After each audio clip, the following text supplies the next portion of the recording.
Black Ops 7 is still months away at this point, but it's already gone through so many changes because of community feedback and because of the fear of Battlefield 6. We even got a leak that, if it becomes true, could change the way you experience Call of Duty at a fundamental level. I've been a bit under the weather over the past week, so we're gonna wrap it all up here today in one video. Starting with the cosmetic changes to the Vault Edition of Black Ops 7. The original Vault Edition, before any changes were made, had Karma, Harper, Ted, and Reaper, which are all still in the Vault Edition, but they look completely different. Karma, you can see, has holographic armor. Harper might be the bulkiest skin I've ever seen in a Call of Duty. Ted has this weird like synthetic face on, and then Reaper looks a lot like the Black Ops 3 Reaper. But after the changes, the Reaper skin looks like it has a tiny bit of changes, maybe a little bit of carbon fiber and color changes. Overall, pretty much still the same. Karma completely redone, only having holographic armor over her forearms, which I think is an incredible change. Looks so much better, so much more clean, grounded, and more appealing to look at, because the one before just did not do it for me. And she has this like big glass eyepiece that's also been removed. Then we take a look at Harper. Remember how big and bulky his armor was?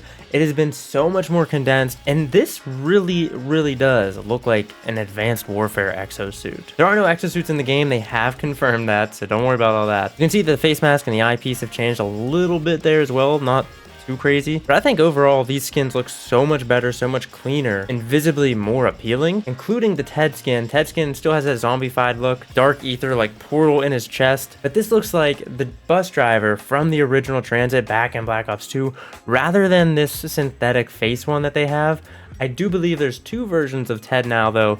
You have the synthetic face one and the updated Black Ops 2 one. So you're technically getting 5 skins instead of 4. I also don't think the major cosmetic problem is within their own original creations. It more so becomes a problem when you start getting into the collabs. And I kind of feel that way on the Fortnite side of things as well, but we're focusing on Call of Duty today. And then we got a new dev talk. The first dev talk was all about movement in Black Ops 7, and that's where we learned that you could chain together 3 wall jumps at a time, but you'll lose momentum on each consecutive wall jump. This dev talk is all about the maps, the pacing, and what you can expect to see on the maps that you're playing. So we already know that there's 16 6v6 maps at launch of Black Ops 7, plus 2 20v20 skirmish maps, which I honestly think is a pretty good start, 3 of which are going to be returning from Black Ops 2 in Hijacked, Express, and Raid, but the rest are going to be brand new original maps, including 4 small gunfight or face-off maps. For those of you in favor of Nuketown, Shipment, and the smaller brain rot maps, they're still going to be bringing those in. However, they're more so focused on bringing in medium-sized maps with that traditional 3-lane experience to fit more so the playstyle of Raid, of Express, of Hijacked, including 2 possible maps that were teased coming in from Black Ops 2 as well, one of which is Meltdown, and the other, the devs had this to say.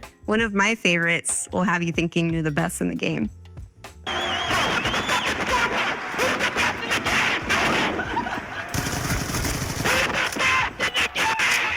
Got to be at least a 40 bomb. 45 and 20. Now they did mention talking to and communicating with the CDL partners on map selection for the CDL. However, I don't know if they have this in mind. I don't know if they're communicating back and forth and who exactly they're communicating with on the CDL side when they're actually developing the maps, or if it's just more so an afterthought. Once the map is developed, they then go and talk to CDL representatives. Not exactly sure how it goes. It would make more sense to do it as you're developing it to make it a little bit more competitive, but there'd be Black Ops 2 competitive maps for CDL. While it's always a conversation with our partners at CDL on what maps are going to end up being in the pool, we would absolutely love to see some of those Black Ops 2 remasters. But by far, out of the entire maps dev talk, this is the best thing we've heard. Doors. We do have some automatic doors, no manual doors in Black Ops 7 multiplayer.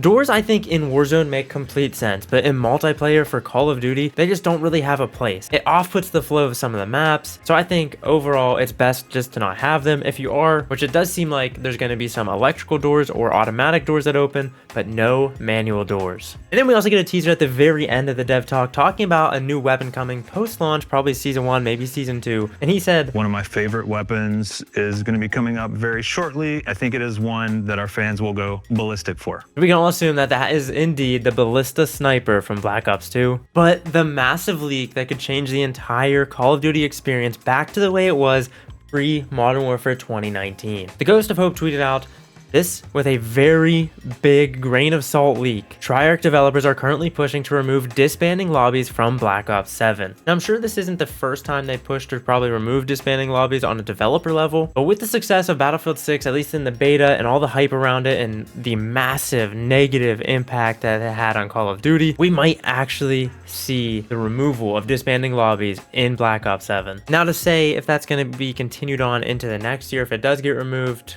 it's an Infinity Ward year, so maybe not. For those of you who don't know what disbanding lobbies are, so the way Call of Duty's worked since Modern Warfare 2019, say you're playing Team Deathmatch. You hop into a game, a normal, casual Team Deathmatch game.